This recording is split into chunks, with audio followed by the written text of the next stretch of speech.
सरकार कह रही है कि जोशीमठ को बचाने के लिए उसने पूरी ताकत लगा रखी है, मगर लोगों को फिर भी आशंका है कि जोशीमठ में जो काम होना चाहिए था वैसा नहीं हो रहा है।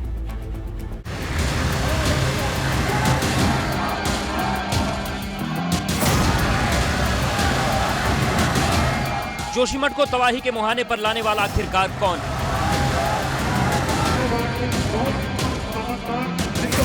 क्या एनटीपीसी ने ही जोशीमठ को तबाही की कगार पर ला छोड़ा है?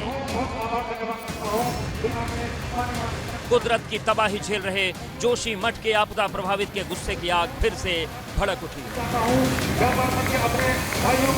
नाराजगी एनटीपीसी के पावर प्रोजेक्ट को लेकर है, गुस्सा इस कदर है कि विरोध जताने के लिए हुजूम उमड़ पड़ा है। हमारे लिए जो सबसे इम्पॉर्टेंट चीज़ है वो है हमारा सुरक्षा मुहैया कराना। हम लोग कहाँ पे रहेंगे? आप देख सकते हैं यहाँ पे मौसम भी इस तरीके से माइनस में चले जाता है, बारिश हो रही है, बर्फ़ हो रही है, दरारें आती जा रही है लगातार, फिर भी हमारी सुरक्षा, हमारे पशुओं के लिए यहाँ पे कोई इंतज़ाम नहीं है। हमारे पास अब कुछ चारा नहीं बचा है, तो आज हम लोगों ने एनटीपीसी घेराव नाम से जो ये आज आंदोलन चला रहे हैं वो हम लोगों ने यहाँ पर शुरू करा है, ताकि अब जाके प्रशासन हमारी कोई बात सुन पाए। नाराजगी इस बात को लेकर है कि जोशीमठ शहर को बचाने के लिए अभी भी कोई ठोस कदम नहीं उठाया जा रहा। घरों में दरारें आने की घटनाएं अभी भी नहीं रुक रही हैं। सरकार को देखना चाहिए, ये समझना चाहिए कि घरों में दरारें हैं, लोगों के अस्तित्व संकट में है और उसके बावजूद लोग इतनी बड़ी संख्या में सड़क पर उतरे हैं, तो ये उनकी पीड़ा के उच्चतम स्तर को, उनकी घनीभूत पीड़ा का प्रदर्शन है। इसलिए सरकार को अपनी जो धीमी गति है उसको त्यागना चाहिए, उसको अपनी पक्षधरता, जनता के पक्ष में खड़े होने की करनी चाहिए। अपने अफसरों को ताकीद करना चाहिए कि वो सिर्फ अफसरी न दिखाएं, बल्कि ठोस रूप से विस्थापन, पुनर्वास, पुनर्निर्माण के पैकेज का खाका प्रस्तुत करें, जो अभी तक भी इतने दिनों के बाद भी नहीं हो पाया है। लोगों के आक्रोश का अंदाजा इस भीड़ को देखकर साफ लगाया जा सकता है। तस्वीर ऐसी मानो पूरा पहाड़ ही जोशीमठ को बचाने के लिए सड़क पर उतर आया। हजारों की जनता पूरे पैनखंडा से, सारे गांवों से लोग यहाँ आए हैं और लोगों ने ये पूरा संकल्प जता दिया है कि वो अब इस विनाशकारी परियोजना को, जिसने जोशीमठ को तबाह कर दिया, इस परियोजना को अब लोग यहाँ बर्दाश्त नहीं करेंगे।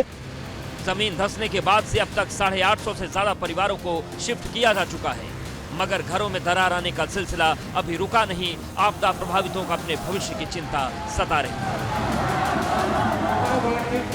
एबीपी गंगा के लिए जोशीमठ से लक्ष्मण राणा की रिपोर्ट। उधर सीएम पुष्कर सिंह धामी ने जोशीमठ के मौजूदा हालात को लेकर सचिवालय में मंथन किया। मुख्यमंत्री धामी ने अधिकारियों के साथ जोशीमठ के मौजूदा हालात की समीक्षा की। एक तरफ जोशीमठ में लोग एनटीपीसी के खिलाफ विरोध प्रदर्शन कर रहे हैं, तो वहीं इस बीच मुख्यमंत्री ने फौरन मीटिंग बुलाकर मंथन किया और जोशीमठ में आपदा राहत काम के बारे में जानकारी ली।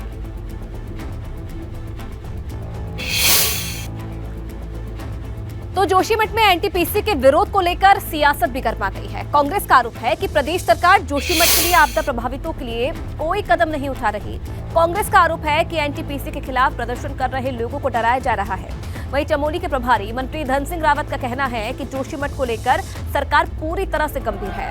केंद्रीय संस्थाओं की सर्वे रिपोर्ट आने के बाद ही सरकार आगे की रणनीति पर फैसला लेगी। वहाँ के लोगों का साफ कहना है, और वहाँ के लोगों का नहीं, वैज्ञानिकों का भी कहना है कि जो जोशीमठ है वो ग्लेशियर्स के मलबे पर बसा हुआ है।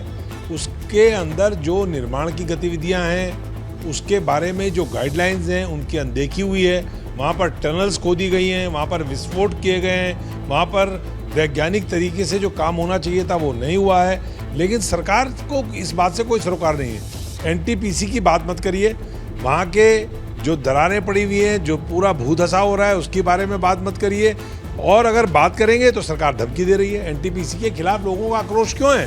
मुख्यमंत्री जी और हम इसी बारे में बैठे थे, और मैं कह सकता हूं कि 7 एजेंसियां वहां सर्वे का काम कर रही हैं, भारत सरकार की भी, राज्य सरकार की भी। जैसे उनकी रिपोर्ट आएगी वैसे तब निर्णय किया जाएगा कि करना क्या है।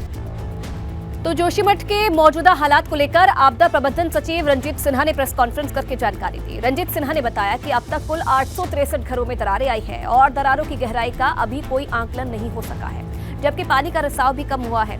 पानी का रिसाव घटकर अब 180 एलपीएम से 171 एलपीएम हो गया है। सोमवार को आपदा प्रभावित लोगों को राहत देने के लिए बड़ी बैठक होगी। हेलंग बाईपास की स्टडी के लिए कमेटी का गठन किया गया, जो एक हफ्ते में शासन को रिपोर्ट सौंपेगी। और अब तक 250 परिवारों को विस्थापित किया जा चुका है, जबकि 324 परिवारों को 3 करोड़ 84 लाख रुपए की अंतरिम राशि बांटी गई है। जो भूस्वामियों को इंटरिम रिलीफ दी गई है वो 224 परिवार हैं, 3.84, 3 करोड़ 84 लाख रुपए उनको वितरित की गई है। बाकी हमारी जो प्री फैब हट्स तैयार होने थे वो 3 दिन का और समय लिया है उन्होंने। और बाकी ढाक में जो ट्रांजिशन सेल्टर्स के लिए ढाक में जो व्यवस्था की जा रही है ट्रांजिशन सेल्टर की, अगर आवश्यकता पड़ी तो उसका उपयोग होगा। वहाँ पर निर्माण के लिए लैंड डेवलपमेंट का कार्य चल रहा है। बाकी पैकेज वगैरह का हमारी मंडे को बैठक होगी, उसमें हम विचार विमर्श करेंगे उसको, और उसके आगे जो भी निर्णय होगा हम शेयर करेंगे आपके साथ। तो दरारें हैं वो अंदर जब उनकी जो इंस्ट्रूमेंटेशन हुई तो ग्राउंड पेनेट्रेटिंग रडार से उन्होंने देखा तो ड्राई होगी, वहाँ पे मॉइस्चर कम है, नीचे के एरिया में मॉइस्चर ज़्यादा है। तो इससे ही लग रहा है कि ऊपर की जो भी पानी आती है सीधा नीचे आ जाता है। इतना काइंड ऑफ रेतीला है अंदर का जो सॉइल है।